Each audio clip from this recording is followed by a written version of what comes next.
जवान गुलाम थे। पीछे नाम से नमस्ते दोस्तों, मेरा नाम है परमानंद मिश्रा और कल 20 जुलाई को जो भी नई दिल्ली में हुआ युवाओं के मार्च में, जो कि शांतिपूर्ण मार्च था, जो जंतर मंतर से संसद तक जाना था, उसमें जिस प्रकार की बर्बरता हुई, छात्रों को जिस प्रकार से मारा गया दिल्ली पुलिस द्वारा, ऐसा ही चीज़ें हुई। इसे देख के मुझे कल बहुत दुख हुआ और एक छात्र और एक युवा होने के नाते ये मेरा कर्तव्य बनता है कि मैं इस बात को, मेरे ओपिनियन को आप सबके सामने रखूं। तो कल मैं भी प्रोटेस्ट ज्वाइन करना चाहता था, पर कुछ पर्सनल प्रॉब्लम्स की वजह से मैं वहाँ ज्वाइन नहीं कर पाया। तो उसके बाद जो मुझे देखने को मिला कि युवाओं का, छात्रों का गोल तो एकदम सिंपल था। हमें संसद भवन तक जाना था, शांतिपूर्ण मार्च करना था और वहाँ पे धरना देना था।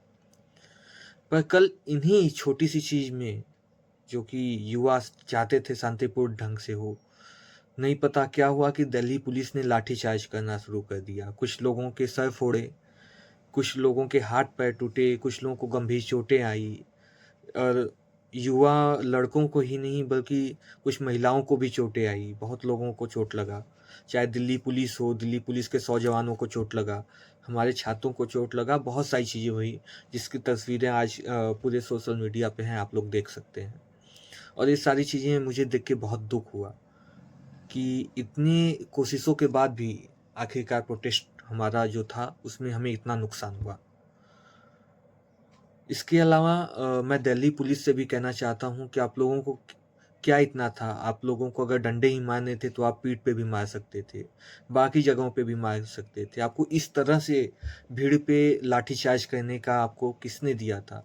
आपको ये हक किसके द्वारा मिला था? आपको ऑर्डर्स कहाँ से मिले थे? इसके अलावा आपके कुछ ऐसे सोल्जर्स थे, ऐसे पुलिसमैन थे जो बिना बैज के वहाँ पे थे, ऐसे लोग थे जो सिविल ड्रेस में थे। हमें कैसे पता चलेगा कि वो पुलिस वाले हैं या गुंडे हैं? सिविल ड्रेस में लोग आ रहे हैं और लोगों के साथ पिटाई कर रहे हैं, आंसू गैस के गोले छोड़े जा रहे हैं इस शांतिपूर्ण मार्च में। तो दिल्ली पुलिस, मुझे नहीं पता आप लोग क्या कर रहे हो। इसके अलावा मैं मोदी जी से भी कहना चाहूँगा कि वहाँ बाहर छात्र अपने हक की लड़ाई लड़ रहे हैं। आज इतने दिनों से हंगर स्ट्राइक हो रहा है, धीरे धीरे 1 महीने से सीजेपी का प्रोटेस्ट चल रहा है।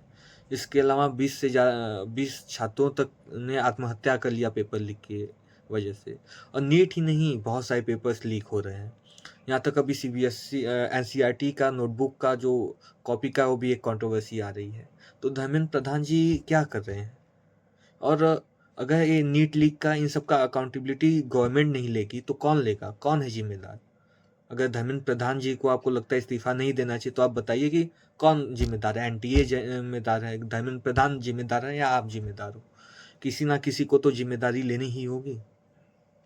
देश के इतने बड़े पेपर को लीक हो जाना और किसी की अकाउंटेबिलिटी भी नहीं लेना, और इतना बड़ा प्रोटेस्ट चल रहा है। आप गए संसद भवन के बाहर 20 जुलाई को, बाहर छात्र मारे पीटे जा रहे हैं और आपने एक बार भी छात्रों का नाम नहीं लिया, एक बार भी अपने प्रोटेस्ट का नाम नहीं लिया। आप अगर एक बार एक्नॉलेज भी कर लेते छात्रों को, तो हो सकता है वो लौट जाते वापस जंतर मंतर और कल इतना बड़ा हादसा ना होता। आपने सारे बयान दिए, आपने जो हमारे स्पेस में हमारा अचीवमेंट था, युवाओं को इतना संबोधित किया, हर चीज़ें की, पर आपने वो बात नहीं बोला जो शायद आपको बोलनी चाहिए थी। आपका 1 मिनट ही लगता, आप बोल देते कि छात्रों ने इतना मेहनत किया, हम इस बारे में अकाउंटेबिलिटी लेते हैं और हम कुछ ना कुछ डिसीजन लेते, फिर भी वो प्रोटेस्ट टल गया होता।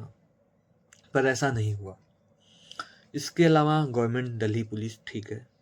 सीजेपी के लीडर्स से भी मैं ये कहना चाहूँगा कि आप लोगों के पास लीडरशिप क्वालिटी नहीं है। क्योंकि कल जो हुआ, जो मैंने अपने आँखों से देखा, इतने सारे युवा दिल्ली में जमा हुए थे आंदोलन के लिए। सिर्फ ये इसलिए नहीं, उन्हें किसी पार्टी से मतलब नहीं था, वो इसलिए गए थे क्योंकि उन्हें अपने भविष्य से मतलब था। पर वहाँ सीजेपी के प्रोटेस्टर्स तो लड़ रहे थे, पर वहाँ के लीडर्स क्या कर रहे थे? कोई कहीं पे वड़ा पाव जाके खा रहा है, सॉरी वड़ा पाव बोल दिया, विजेता जी हमारे बर्गर खा रहे हैं। हमारे जो अभिजीत जी हैं वो ट्रक में छिपे हुए हैं वहाँ पे लीडरों के साथ। हमारे सौरव दास और जो दूसरे लीडर्स थे वो लोग जाके नड्डा जी से जो है समझौते की बात कर रहे हैं, जो भी अपना पत्र दे रहे हैं, तो वहाँ पे ग्राउंड पे कौन था छात्रों के साथ? मेरा यही सवाल है आपसे कि क्या ये आप लोगों की जिम्मेदारी नहीं बनती थी कि अगर छात्र प्रोटेस्ट कर रहे हैं, आपके कहने पे आ रहे हैं, तो आपको उन्हें लीड करना चाहिए था, आपकी टीम में से किसी को ग्राउंड पे होना चाहिए था। पर ग्राउंड लेवल पे सीजेपी का कोई भी टीम मेंबर नहीं दिखा।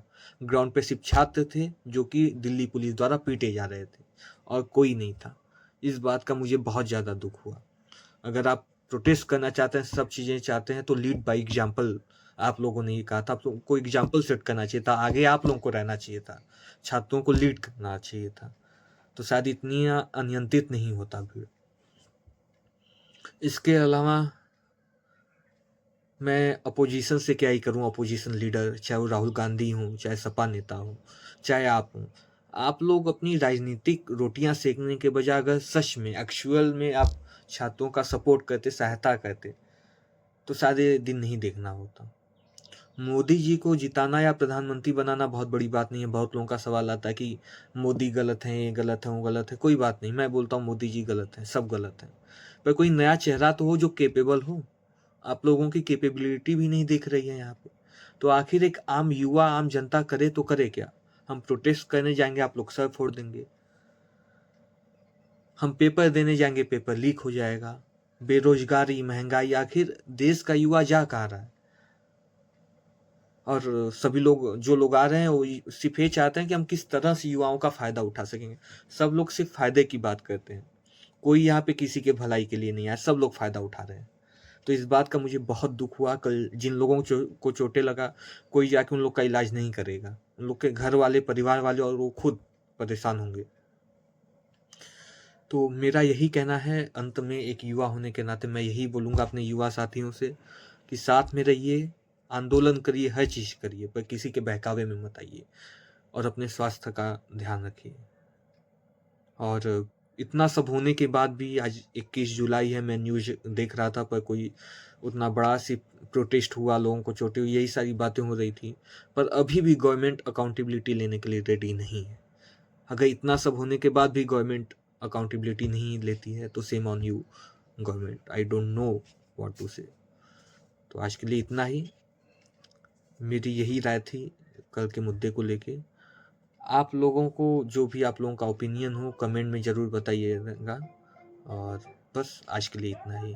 जय हिंद, जय भारत।